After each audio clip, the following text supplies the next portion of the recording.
ಓಂ ಶ್ರೀ ಗುರು ಬಸವಲಿಂಗಾಯ ನಮಃ. ಅರಿವು ವಾಹಿನಿಗೆ ತಮಗೆಲ್ಲ ಆತ್ಮೀಯ ಸ್ವಾಗತ. ಚಾಮರಸನ ಪ್ರಭುಲಿಂಗ ಲೀಲೆ ಒಂದು ಅತ್ಯಂತ ಮಹತ್ವದಂಥ ಕೃತಿ. ಕನ್ನಡದ ಸಾಹಿತ್ಯದಲ್ಲಿ ಅತ್ಯಂತ ಒಂದು ಪ್ರಭಾವವನ್ನು ಬೀರಿದಂಥ ಕೃತಿ.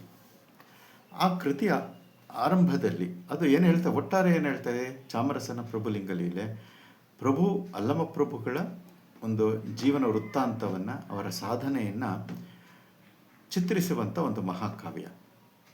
ಆ ಕಾವ್ಯದ ಮೊಟ್ಟ ಮೊದಲಿಗೆ ಚಾಮರಸ ಗುರು ಬಸವಣ್ಣನವರನ್ನು ಕುರಿತು 4 ಸಾಲಿನ ಪದ್ಯವನ್ನು ಬರಿತಾ ಇದ್ದಾರೆ. ಆ ಪದ್ಯ ಯಾವುದು ಅಂದರೆ, ಕಾಯದಳು ಗುರುಲಿಂಗ ಜಂಗಮದ ಆಯತವನರಿಯಲ್ಕೆ ಸುಲಭೋಪಾಯದಿಂದಿದಿರಿಟ್ಟು ಬಾಹ್ಯಸ್ಥಳಕ್ಕೆ ಕುರುಹಾಗಿ ದಾಯದೋರಿ ಸಮಸ್ತ ಭಕ್ತನೀ ಕಾಯವನ್ನು ಪಾವನವ ಮಾಡಿದ ರಾಯಪೂರ್ವಾಚಾರಿ ಸಂಗನ ಬಸವ ಶರಣಾರ್ಥಿ ಅಂತ ಒಂದು ಪದ್ಯ. 4 ಸಾಲುಗಳ ಪದ್ಯ. ಪ್ರತಿಯೊಂದು ಪದವೂ ಕೂಡ ಅತ್ಯಂತ ಮಹತ್ವಪೂರ್ಣವಾದಂಥ ವಿಚಾರಗಳನ್ನು ನಮಗೆ ತಿಳಿಸಿಕೊಡುತ್ತೆ. ಇಡೀ ಪದ್ಯ ಗುರು ಬಸವಣ್ಣನವರ ಸಾಧನೆಗಳು ಏನು, ಅವರು ನಮಗೆ ಏನನ್ನು ಕೊಟ್ಟು ಹೋದರು ಅನ್ನುವಂಥ ವಿಚಾರಗಳನ್ನು ಸ್ಪಷ್ಟವಾಗಿ ಉಲ್ಲೇಖ ಮಾಡ್ತಾರೆ. ಯಾವುದೇ ನಮಗೆ ಸಂಶಯ ಉಳಿಬಾರದು, ಆ ರೀತಿಯಾಗಿ ಹೇಳ್ತಾರೆ. ಯಾಕೆಂದರೆ ಇಂದಿನ ದಿನಮಾನಗಳಲ್ಲಿ ನಾವು ನೋಡ್ತೀವಿ, ಬಸವಣ್ಣನವರು ಹಾಗೆ ಹೇಳಲಿಲ್ಲ, ಹೀಗೆ ಹೇಳಲಿಲ್ಲ, ವೇದಗಳನ್ನು ನಿರಾಕರಣೆ ಮಾಡಲಿಲ್ಲ, ಬಾಹ್ಯದ ಆಡಂಬರ ಪೂಜೆಯನ್ನು ನಿರಾಕರಣೆ ಮಾಡಲಿಲ್ಲ. ಅವರು ಎಲ್ಲವನ್ನ ಒಂದು ಸಮಸ್ಥಿತಿಯಲ್ಲಿ ತೆಗೆದುಕೊಂಡು ಹೋಗುವಂಥ ಪ್ರಯತ್ನವನ್ನು ಮಾಡಿದರು, ಹಾಗೆ ಹೀಗೆ ಅಂತ ಹೇಳುವಂಥ ವಿಚಾರಗಳನ್ನು, ಒಂದು ಗೊಂದಲಕಾರಿ ವಿಚಾರಗಳನ್ನು ನಾವು ಇಂದಿನ ದಿನಮಾನಗಳಲ್ಲಿ ನೋಡ್ತೇವೆ. ವಿಚಾರಗಳು ನಮಗೆ ಸ್ಪಷ್ಟ ಇರಬೇಕಾಗುತ್ತೆ. ಚಾಮರಸ ಕವಿಗೆ ಆ ವಿಚಾರಗಳ ಸ್ಪಷ್ಟತೆ ಅತ್ಯಂತ ಗಾಢವಾಗಿತ್ತು, ಆಳವಾಗಿತ್ತು. ಅವರ ಅರಿವಿನ ವಿಸ್ತಾರ ಬಹಳವಾಗಿತ್ತು. ಹಾಗಾಗಿ ಅವರು ಗುರು ಬಸವಣ್ಣನವರ ಸಾಧನೆಯನ್ನು ಈ ರೀತಿಯಾಗಿ ಗುರುತಿಸ್ತಾ ಇದ್ದಾರೆ. ಇವರು ಯಾವ ಕಾಲಘಟ್ಟದವರು ಅಂತಂದರೆ, ಬಸವಣ್ಣನವರು ಬಂದ ಮುಂದಿನ ಶತಮಾನದಲ್ಲಿ ಬಂದಂಥ ಒಬ್ಬ ಮಹಾಕವಿ. ಅವರು ಪ್ರಭುಲಿಂಗ ಲೀಲೆ ಎನ್ನುವಂಥ ಒಂದು ಮಹತ್ ಕೃತಿಯನ್ನು ರಚನೆ ಮಾಡಿದ್ದಾರೆ.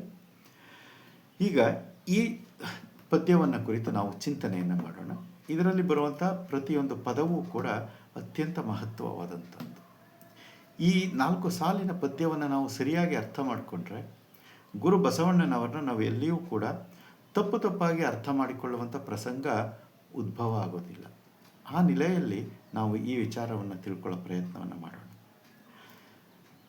ಕಾಯದೊಳು ಗುರುಲಿಂಗ ಜಂಗಮದ ಆಯತವನು ಅರಿಯಲ್ಕೆ ಸುಲಭೋಪಾಯದಿಂದ ಇದಿರಿಟ್ಟು ಬಾಹ್ಯ ಸ್ಥಳಕ್ಕೆ ಕುರುಹಾಗಿ ದಾಯದೋರಿ ಸಮಸ್ತ ಭಕ್ತ ನೀ ಕಾಯವನ್ನು ಪಾವನವ ಮಾಡಿದ ರಾಯಪೂರ್ವಾಚಾರಿ ಸಂಗನ ಬಸವ ಶರಣಾರ್ಥಿ ಅಂತ.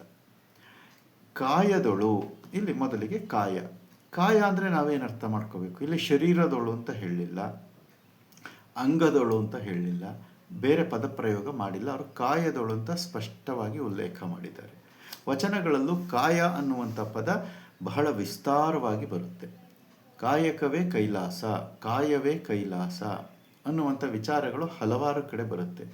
ಹಾಗೆ ದೇಹವೇ ದೇವಾಲಯ ಅನ್ನುವಂಥ ವಿಚಾರವೂ ಕೂಡ ಬರುತ್ತೆ. ಹಾಗೆ ವಚನ ಸಾಹಿತ್ಯದಲ್ಲಿ ಬಳಕೆಯಾಗಿರುವಂಥ ಕಾಯದ ಪದಗಳು ಯಾವುದು ಅಂದರೆ, ಕಾಯಕ್ಕೆ ಸಂಬಂಧಪಟ್ಟ ಪದಗಳು ಯಾವುದು ಅಂದರೆ, ಶರೀರ ಅಂತ ಕೆಲವು ಕಡೆ ಬರಬಹುದು, ಅಂಗ, ದೇಹ, ಕಾಯ, ತನು, ಈ ರೀತಿಯಾದಂಥ ಪದಗಳು ಪ್ರಯೋಗ ಆಗಿವೆ ವಚನ ಸಾಹಿತ್ಯದಲ್ಲಿ. ಹಾಗಾದರೆ ಇವೆಲ್ಲವೂ ಒಂದೇಯೋ ಅಥವಾ ಬೇರೆ ಬೇರೆಯೋ? ಇಲ್ಲಿ ಬೇರೆ ಪದವನ್ನು ಉಪಯೋಗಿಸಿಲ್ಲ, ಕಾಯದೊಳು ಅಂತ ಉಪಯೋಗಿಸಿದ್ದಾರೆ, ತನುವಿನೊಳು ಅಂತ ಉಪಯೋಗಿಸಿಲ್ಲ, ಅಂಗದೊಳು ಅಂತ ಉಪಯೋಗಿಸಿಲ್ಲ. ಹಾಗಾಗಿ ಅದರ ವಿಚಾರವನ್ನು ನಾವು ಸ್ಥೂಲವಾಗಿ ತಿಳ್ಕೊಂಡು ಬರೋಣ ಅಥವಾ ಸೂಕ್ಷ್ಮವಾಗಿ ತಿಳ್ಕೊಂಡು ಬರೋದು ಪ್ರಯತ್ನವನ್ನು ಮಾಡೋಣ. ಏನು ಹೇಳ್ತಾರೆ, ಈ ಶರೀರ ಅಂತಂದರೆ ಏನು ಅಂದರೆ, ಇಡೀ ನಮ್ಮ ದೇಹ. ಇಲ್ಲಿ ಏನು ಆಕೃತಿ ಕಾಣ್ತಾ ಇದೆ, ಒಂದು ಆಕಾರ ಕಾಣುತ್ತೆ, ಮನುಷ್ಯ ಆಕಾರ, ಇದಕ್ಕೆ ಶರೀರ ಅಂತ ಕರೀತಾರೆ. ಇದರೊಳಗಡೆ ಎಲ್ಲ ತುಂಬಿಕೊಂಡಿದೆ. ಮನಸ್ಸಿನಲ್ಲಿ, ಭಾವದಲ್ಲಿ ತುಂಬಿಕೊಂಡಿರುವಂಥ ಒಳಿತುಗಳು, ಕೆಡಕುಗಳು, ಅಥವಾ ಕೆಟ್ಟ ಭಾವನೆಗಳು, ಒಳ್ಳೆಯ ಭಾವನೆಗಳು ಎಲ್ಲವೂ ಕೂಡ ಇದರೊಳಗಡೆ ತುಂಬಿಕೊಂಡಿವೆ. ಈ ಸಮಸ್ತ ಒಂದು ಸಮಗ್ರವಾಗಿ ನಮ್ಮ ಹೊರಗೆ ನೋಟಕ್ಕೆ ಏನು ಕಾಣ್ತಾ ಇದೆ ಇದಕ್ಕೆ ಶರೀರ ಅಂತ ಕರೀತಾರೆ. ಇವೆಲ್ಲವೂ ಹೆಚ್ಚು ಕಡಿಮೆ ಸಂಸ್ಕೃತದ ಪದಗಳು. ಕಾಯ ಅನ್ನೋದೊಂದನ್ನು ಬಿಟ್ಟು, ಕಾಯ ಅನ್ನೋದು ಬಿಟ್ಟು ಈ ಅಂಗ, ತನು, ಶರೀರ, ದೇಹ ಇವೆಲ್ಲ ಇದಾವಲ್ಲ ಸಂಸ್ಕೃತ ಪದಗಳು. ಅಚ್ಚ ಕನ್ನಡದ ಪದ ಅಂತಂದರೆ ಒಡಲು ಅಂತ. ಇದಕ್ಕೆ ಒಡಲು ಅಂತ ಕರೀತಾರೆ. ನಾವು ಅದನ್ನು, ಅದು ಕೂಡ ವಚನ ಸಾಹಿತ್ಯದಲ್ಲಿ ಪ್ರಯೋಗ ಆಗಿದೆ. ಈ ಒಡಲು ಅಂತಂದ್ರೇನು? ಒಡಲು ಅಥವಾ ಶರೀರ ಇದು ಕಣ್ಣಿಗೆ ಕಾಣುವಂಥ, ಸ್ಥೂಲವಾಗಿ ಕಾಣುವಂಥ ಈ ದೇಹದ ಒಂದು ಆಕೃತಿ ಏನಿದೆ ಅದಕ್ಕೆ ಶರೀರ ಅಥವಾ ಒಡಲು ಅಂತ ಕರಿತೀವಿ. ಈ ಒಡಲಿನ ಒಳಗಡೆ ಏನಿದೆ ಅಂತಂದರೆ ಎಲ್ಲ ರೀತಿಯ ವಿಚಾರಗಳು ತುಂಬಿಕೊಂಡಿವೆ. ದುರ್ವಿಚಾರಗಳು, ಸದ್ವಿಚಾರಗಳು, ದುರ್ಭಾವಗಳು, ಸದ್ಭಾವಗಳು ಎಲ್ಲ ತುಂಬಿಕೊಂಡಿದ್ದಾವೆ. ಇಂಥ ಒಂದು ವ್ಯವಸ್ಥೆ ಏನಿದೆ ಈ ಶರೀರದ ಒಳಗಡೆ, ದೇಹದ ಒಡಲಿನ ಒಳಗೆ, ಇದಕ್ಕೆ ತನು ಅಂತ ಕರೀತಾರೆ. ತನು ಅಂತಂದರೆ ಎಲ್ಲ ರೀತಿಯಾದಂಥ ವಿಚಾರಗಳು ತುಂಬಿಕೊಂಡಂಥ ಒಂದು ವ್ಯವಸ್ಥೆ ಈ ಶರೀರದೊಳಗೆ, ಅದಕ್ಕೆ ತನು ಅಂತ ಕರೀತಾರೆ. ಅದಕ್ಕಿನ್ನು ಯಾವುದೇ ಸಂಸ್ಕಾರ ಉಂಟಾಗಿಲ್ಲ, ಈ ತನುವಿಗೆ ಯಾವುದೇ ಸಂಸ್ಕಾರ ಉಂಟಾಗಿಲ್ಲ. ಆ ರೀತಿ ಇನ್ನು ಅರೆಪ್ರಜ್ಞಾವಸ್ಥೆ ಅಥವಾ ಅಪ್ರಜ್ಞಾವಸ್ಥೆಯಲ್ಲಿ ಇರುವಂಥ ಒಂದು ಸ್ಥಿತಿಗೆ ತನು ಅಂತ ಕರಿತೀವಿ. ಮುಂದೆ ಈ ತನುವಿನಲ್ಲಿ ತುಂಬಿಕೊಂಡಂಥ ದುರ್ಭಾವಗಳು, ಸದ್ಭಾವಗಳು, ಭಾವಗಳು, ಏನೇನೋ ಮನಸ್ಸು ಏನೇನೋ ಬರುತ್ತಲ್ಲ, ಇವೆಲ್ಲವುಗಳು ಏನಾಗ್ತಾ ಇದೆ, ಯಾವುದೋ ಕಾರಣದಿಂದ ಒಬ್ಬ ವ್ಯಕ್ತಿ ತಾನು ಸಾಧನೆಯನ್ನು ಮಾಡಬೇಕು, ನಾನು ಒಬ್ಬ ಉತ್ತಮ ಮನುಷ್ಯನಾಗಿ ಬೆಳೆಯಬೇಕು ಅನ್ನೋ ಒಂದು ವಿಚಾರವನ್ನು ಮೈಗೂಡಿಸ್ಕೊಳ್ತಾನೆ. ನಾನು ಆ ದಾರಿಯಲ್ಲಿ ಸಾಗಬೇಕು ಅನ್ನುವಂಥ ವಿಚಾರವನ್ನು ಅಂಗವಿಸಿಕೊಳ್ತಾನೆ. ಅಂತಂದರೆ ಅದನ್ನು ನಿರ್ಧಾರ ಮಾಡ್ತಾನೆ ಮನಸ್ಸಿನಿಂದ. ನಾನು ಇನ್ನು ಮುಂದೆ ಹಿಂದೆ ಇದ್ದ ರೀತಿ ದುರ್ಭಾವದ ವ್ಯಕ್ತಿ ಆಗಬಾರ್ದು, ದುಶ್ಚಟದ ವ್ಯಕ್ತಿ ಆಗಬಾರ್ದು, ನಾನು ಸತ್ಕರ್ಮಗಳನ್ನೇ ಮಾಡಬೇಕು ಅನ್ನುವಂಥ ಒಂದು ಭಾವ ನೆಲೆಸುತ್ತೆ ಅವನಲ್ಲಿ. ಯಾವುದೋ ಕಾರಣ ಇರಲಿ, ಗುರು ಯಾರೋ ಒಬ್ಬರು ಹೊರಗಡೆ ಒಂದು ಹೇಳಿರ್ಬೋದು, ಹೊರಗಡೆ ವಿಚಾರವನ್ನು ಕೇಳಿರ್ಬೋದು, ಯಾವುದೋ ಕಾರಣದಿಂದ ಅವನಲ್ಲಿ ಅಂಥ ಒಂದು ಸ್ಥಿತಿ ಉಂಟಾಗುತ್ತೆ. ಅಂಥ ಒಂದು ಸ್ಥಿತಿಗೆ ಏನಂತಾರೆ, ಅಂಗ ಅಂತ ಕರೀತಾರೆ. ದೇಹ ನೋಡಲಿಕ್ಕೆ ಇದೇ ಇರುತ್ತೆ, ಆದರೆ ಮನಸ್ಸಿನಲ್ಲಿ ಆಗುವಂಥ ಪಲ್ಲಟಗಳು, ಪರಿವರ್ತನೆಗಳು, ಈ ಮನೋಪರಿವರ್ತನೆ ಆದ ನಂತರ ಅದಕ್ಕೇನಂತಾರೆ, ಅಂಗ ಅಂತ ಕರೀತಾರೆ. ಈ ಅಂಗದ ಏನಾಗುತ್ತೆ, ಒಂದು ಒಳ್ಳೆಯದನ್ನ ಕ್ರಿಯೆಯನ್ನು ಮಾಡಬೇಕು, ನಾನು ಯಾವಾಗಲೂ ಸತ್ಕರ್ಮಗಳನ್ನೇ ಮಾಡಬೇಕು, ಒಳ್ಳೆಯ ಜನಗಳ ಜೊತೆ ಬೆರಿಬೇಕು, ಈ ರೀತಿಯಾದಂಥ ವಿಚಾರಗಳು ಮನಸ್ಸಿನಲ್ಲಿ ಮೇಳವಿಸಿರ್ತವೆ. ಆದರೆ ಇನ್ನೂ ಸಂಪೂರ್ಣ ಸಾಧನೆ ಆಗಿರೋದಿಲ್ಲ, ಆರಂಭಿಕ ಹಂತದಲ್ಲಿರ್ತಾನೆ. ಅಂಥವನಿಗೆ ಅಂಗ ಅಂತ ಕರೀತಾರೆ. ಆ ಅಂಗ ಮುಂದೆ ಏನಾಗ್ತಾ ಇದೆ ಅಂತಂದರೆ ಆಚರಣೆಗೆ ಅಳವಡ್ತಾ ಹೋಗುತ್ತೆ. ನಾನು ಸತ್ಕರ್ಮಗಳನ್ನು ಮಾಡಬೇಕು ಅಂತಾನೆ ಸತ್ಕರ್ಮಗಳನ್ನು ಮಾಡಲಿಕ್ಕೆ ಪ್ರಾರಂಭ ಮಾಡ್ತಾನೆ. ನಾನು ಒಳ್ಳೆ ಜನರ ಸಂಘವನ್ನು ಮಾಡಬೇಕು ಅಂತ ನಿರ್ಧಾರ ಮಾಡಿರ್ತಾನೆ ಅಂಗದಲ್ಲಿ. ಹಾಗೆ ನಡ್ಕೊಳ್ಳೋಕ್ಕೆ ಪ್ರಾರಂಭ ಮಾಡ್ತಾನೆ. ಕೇವಲ ಒಳ್ಳೆಯವರ ಸಂಘದಲ್ಲಿ ಇರ್ತಾನೆ, ಒಳ್ಳೆಯ ಚಿಂತನೆಗಳನ್ನು ಮಾಡ್ತಿರ್ತಾನೆ ಮನಸ್ಸಿನಲ್ಲಿ. ಈ ರೀತಿಯಾಗಿ ಅಳವಡಿಕೆ ಪ್ರಾರಂಭ ಆಗಿ ಆ ಅಳವಡಿಕೆ ಗಾಢವಾಗಿ ವಿಸ್ತಾರವಾಗಿ ಹೋಗ್ತಾ ಹೋಗುತ್ತೆ. ಇಂಥ ಒಂದು ಸ್ಥಿತಿಗೆ ದೇಹ ಅಂತ ಕರೀತಾರೆ. ಅದಕ್ಕೆ ದೇಹದೊಳು ದೇವಾಲಯವಿತ್ತು ಅಂತ ವಚನಗಳಲ್ಲಿ. ಅದೇ ಅಂಗದೊಳಗೆ ದೇವಾಲಯ ಇರೋದಿಲ್ಲ. ಯಾಕೆಂದರೆ ಅಂಗದಲ್ಲಿ ಇನ್ನೂ ದೇವಾಲಯ ಆಗುವಂಥ ದೇವಾಲಯ ಆಗಬೇಕು ಅಂದರೆ ದೇವ್ರು ನೆಲೆಸಬೇಕು ಇಲ್ಲಿ ಅಂತಂದರೆ ಅರ್ಥ ಏನು ಅಂತಂದರೆ ಈ ದೇಹ ಸಂಪೂರ್ಣ ಶುಚಿಯಾಗಿರಬೇಕು. ಆದರೆ ಅಂಗದಲ್ಲಿ ಇನ್ನೂ ಸಂಪೂರ್ಣ ಶುಚಿಯಾಗಿಲ್ಲ, ದೇಹ ಶುಚಿಯಾಗಿರುತ್ತೆ. ಹಾಗಾಗಿ ದೇಹ ಶೌಚ ಅಂತ ಕರೀತಾರೆ.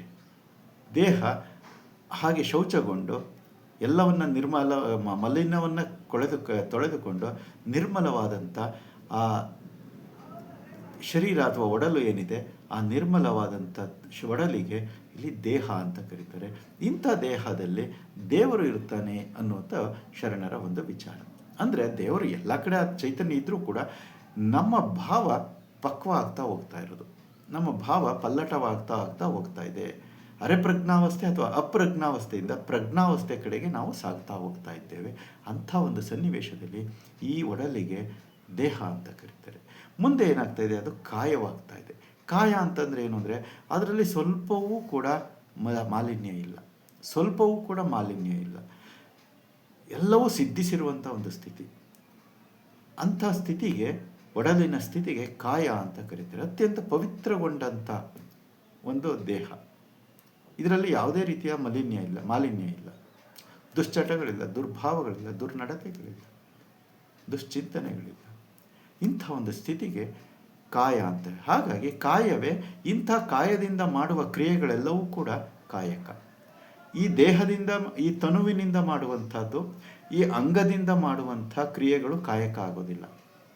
ಯಾಕೆಂದರೆ ಅಂಗದಲ್ಲಿನೂ ಹುಸಿ ತುಂಬಿದೆ, ಭ್ರಮೆಗಳು ತುಂಬಿಕೊಂಡಿದ್ದಾವೆ. ತನುವಿನಲ್ಲಿ ಹುಸಿ ತುಂಬಿದೆ, ತನುವಿನಲ್ಲಿ ಕೊಳೆ ತುಂಬಿದೆ. ಹಾಗಾಗಿ ತನುವಿನಿಂದ ಮಾಡುವ ಕ್ರಿಯೆಗಳು ಕಾಯಕ ಆಗೋದಿಲ್ಲ. ನಾವು ಎಲ್ಲದನ್ನೂ ಕಾಯಕ, ನಾವು ಮಾಡೋ ಎಲ್ಲ ಕೆಲಸಕ್ಕೂ ಕಾಯಕ ಅಂತ ಹೇಳ್ಬಿಡ್ತೀವಲ್ವ, ಅದು ತಪ್ಪು. ಯಾಕೆಂದರೆ ಕಾಯಕ ಅಂದರೆ ಕಾಯದಿಂದ ಮಾಡುವ ಕ್ರಿಯೆಗಳು ಮಾತ್ರ ಕಾಯಕ. ಹಾಗಾಗಿ ಕಾಯ ಅಂತಂದರೆ ಅದು ಪವಿತ್ರಗೊಂಡ ತನು ಅಥವಾ ದೇಹ ಅಥವಾ ಒಡಲು.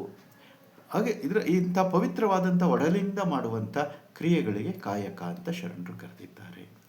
ಇಂಥ ಕಾಯದೊಳಗೆ ಇವರು ಹೇಳ್ತಾರೆ, ಕಾಯದೊಳು ಗುರುಲಿಂಗ ಜಂಗಮದ ಆಯತವನ್ನು ಅರಿಯಲ್ಕೆ ಅಂತ ಹೇಳ್ತಾರೆ. ಈ ಗುರು ಲಿಂಗ ಜಂಗಮ ಅಂತ ಹೇಳಿದೆ. ಇವುಗಳನ್ನು ನಾವು ಎಲ್ಲಿ ಹುಡುಕ್ತಾ ಇದ್ದೇವೆ ಇದುವರೆಗೆ ಅಂದರೆ ನಮ್ಮಿಂದ ಹೊರಗಡೆ ಹುಡುಕ್ತಾ ಇದ್ದೀವಿ. ಗುರು ಅಂದರೆ ಒಬ್ಬ ಕಾವಿದಾರಿಯನ್ನು ಹುಡುಕ್ತೀವಿ. ಲಿಂಗ ಅಂದರೆ ಗುಡಿಯಲ್ಲಿರೋ ಲಿಂಗವನ್ನು ಅಥವಾ ಕರಸ್ಥಲದಲ್ಲಿರುವ ಇಷ್ಟಲಿಂಗವನ್ನು ಲಿಂಗ ಅಂತ ತಿಳ್ಕೊಳ್ತೀವಿ. ಜಂಗಮ ಅಂದರೆ ಮತ್ತೆ ಹೊರಗಡೆ, ಅದು ಸಮಾಜ, ಅಥವಾ ಜಂಗಮ ಅಂದರೆ ಹೊರಗೆ ಇನ್ನೊಬ್ಬ ಕಾವಿದಾರಿ. ಈ ರೀತಿಯಾಗಿ ನಾವು ಹುಡುಕ್ತಾ ಇರ್ತೀವಿ. ಆದರೆ ಇಲ್ಲಿ ಇವರು ನಮ್ಮ ಕವಿ, ಚಾಮರಸ ಕವಿ ಎಷ್ಟು ಸ್ಪಷ್ಟವಾಗಿ ಹೇಳ್ತಾರೆ ಅಂದರೆ, ಇವೆಲ್ಲವನ್ನು ಕೂಡ ಕಾಯದ ಒಳಗೆ ಕಾಣಬೇಕು ಅಂತ ಹೇಳ್ತಾರೆ. ನನ್ನ ಒಳಗೆ ನಾನು ಕಂಡ್ಕೋಬೇಕಂತೆ. ಗುರು ನನ್ನ ಒಳಗಡೆ ಅರಿವಿನ ರೂಪದಲ್ಲಿ ಇರುತ್ತೆ. ಲಿಂಗ ಆಚಾರದ ರೂಪದಲ್ಲಿ ಲಿಂಗವಾಗಿರುತ್ತೆ. ಅರಿವು ಉಂಟಾದ ಮೇಲೆ ಆಚಾರ ತಾನೆ, ಅದು ಆಚಾರದ ರೂಪದಲ್ಲಿ ನನ್ನ ಒಳಗಡೆ ವ್ಯಕ್ತವಾಗುತ್ತೆ. ಜಂಗಮ ಅನುಭಾವದ ರೂಪದಲ್ಲಿ ನನ್ನ ಒಳಗಡೆ ಉಂಟಾಗ್ತಾ ಇದೆ. ಹಾಗಾಗಿ ಅರಿವು, ಆಚಾರ, ಅನುಭಾವ ಇವು ಎಲ್ಲಿ ಉಂಟಾಗಬೇಕು ಅಂದರೆ ಈ ಕಾಯದೊಳಗಡೆ, ಪರಿಶುದ್ಧಗೊಂಡ ದೇಹದ ಒಳಗಡೆ ಇವೆಲ್ಲವೂ ಕೂಡ ಉಂಟಾಗಬೇಕು. ಅದನ್ನು ಕಾಣಬೇಕು. ಕಾಯದೊಳು ಗುರುಲಿಂಗ ಜಂಗಮದ ಆಯತವನ್ನು ಅರಿಯಲ್ಕೆ. ಆಯತ ಅಂತಂದರೆ ಅದನ್ನು ತನ್ನ ಒಳಗಡೆನೇ ಕಾಣುವಂಥದ್ದು, ಅದನ್ನು ಅಳವಡಿಸಿಕೊಳ್ಳುವಂಥದ್ದು. ಸಂಪೂರ್ಣವಾಗಿ ಗುರುಲಿಂಗ ಜಂಗಮ ತತ್ವಗಳನ್ನು ತನ್ನ ಒಳಗಡೆ ಅಳವಡಿಸಿಕೊಂಡು ಅನುಭವಿಸುವಂಥ ಒಂದು ವಿಚಾರವನ್ನು ಹೇಳ್ತಾ ಇದ್ದಾರೆ. ಈ ರೀತಿಯಾಗಿ ಅರಿಯಲ್ಕೆ, ತಿಳಿಯುವುದಕ್ಕೋಸ್ಕರ ಬಸವಣ್ಣನವರು ಏನು ಮಾಡ್ತಾರಂತೆ, ಸುಲಭೋಪಾಯದಿಂದಿದಿರಿಟ್ಟು ನೋಡಿ ಹೇಳಿದರು. ಇಲ್ಲಿ ಗುರು, ಲಿಂಗ, ಜಂಗಮ ಇವು ಮೂರು ಒಳಗಡೆನೇ ಇದೆ ಅಂತ ಹೇಳಿದ್ರು. ಪ್ರತಿಯೊಬ್ಬ ಮನುಷ್ಯನ ಒಳಗಡೆನೇ ಇದೆ. ಆದರೆ ಇವುಗಳನ್ನು ಅರಿಯಲಿಕ್ಕೆ, ತಿಳಿಯೋದಕ್ಕೋಸ್ಕರ ಒಳಗಡೆನೇ ಇದೆ ಅಂತ ಅಂದ್ಕೊಬಿಟ್ರೆ ನಮಗೇನು ಗೊತ್ತಾಗುತ್ತೆ ಅದನ್ನು ಹಿಡಿಯೋದಕ್ಕೆ? ಅದನ್ನು ಹಿಡಿಬೇಕು ಅಂತಂದರೆ ಸುಲಭ ಉಪಾಯದಿಂದ, ಬಹಳ ಚಾಣಾಕ್ಷತೆಯಿಂದ, ತೀಕ್ಷ್ಣಮತಿಯಿಂದ ಗುರು ಬಸವಣ್ಣನವರು ಏನು ಮಾಡ್ತಾ ಇದ್ದಾರೆ ಅಂದರೆ, ಇದಿರಿಟ್ಟು ಅಂದರೆ ಅವನ್ನ ಹೊರಗಡೆ ತೆಗಿತಾರಂತೆ. ಇದಿರಿಟ್ಟು ಹೊರಗಡೆ ತೆಗಿತಾರೆ. ಗುರು ಅರಿವು ನನ್ನಲ್ಲಿರುವಂಥದ್ದು ಅಂತರಂಗದ ಅರಿವು, ಅದನ್ನು ಹೊರಗಡೆ ತೆಗಿತಾರೆ. ಲಿಂಗ ಆಚಾರವೇ ಲಿಂಗವಾಗಿರುವಂಥ ಒಳಗಡೆ ಇರುವಂಥ ಲಿಂಗವನ್ನು ಹೊರಗಡೆ ತೆಗಿತಾರೆ. ಜಂಗಮ ಅನುಭಾವ, ಆದರೆ ಅದನ್ನು ಅರಿಯೋದಕ್ಕೋಸ್ಕರ ಹೊರಗಡೆ ತೆಗಿತಾರೆ. ಇವುಗಳನ್ನು ಸುಲಭ ಉಪಾಯದಿಂದ ಇದಿರಿಟ್ಟು ಅಂದರೆ ನನ್ನಿಂದ ಹೊರಗಿಟ್ಟು ಅಂತ. ನನ್ನಿಂದ ಹೊರಗಿಟ್ಟು ಯಾಕೆ? ನಾನು ತಿಳ್ಕೊಬೇಕಲ್ಲ ಅದೇನು ಅಂತ.